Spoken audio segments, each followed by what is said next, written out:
Yes, and especially in particular if they have central vein occlusion or stenosis that's creating arm edema and arm problems, that certainly is a possibility to use this as an outflow device.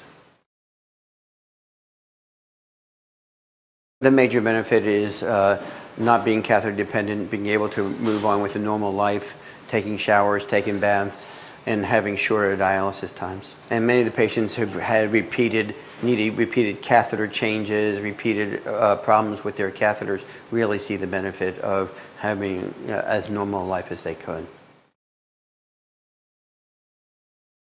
These are complex patients, and because of their complexities, you need to have a little bit more aggressive workup, not only looking at the arterial inflow to make certain that's adequate, but really look at the central veins. The two patients we saw today were turned down by reputable surgeons who said there was nothing to be done. However, and this was just done by peripheral venography, which did not show any central vein patency. But when I did central vein workup, especially on the last lady who had come from us about 50 miles away, it really was significant that she did have remnants of a subclavian vein that was able to cannulate. The other lady had previous stents in her subclavian vein. Three of the stents were occluded, 2 were patent more proximally, and it was just cannulating them to be able to pass the device through those 2 lesions. I think it's very important with bridging catheters to really go through a very strong algorithm to get those catheters out as quickly as possible.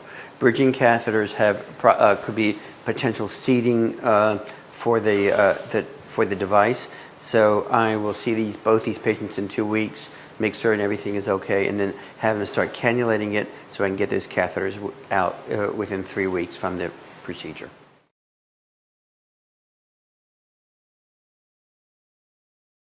I think the HeRO Graft provides similar patency rates and similar intervention rates as conventional AV grafts.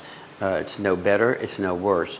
The major benefit of the HeRO device is to remove the catheter dependency, which has a higher incidence of bacteremia, higher incidence of mortality and morbidity for these patients.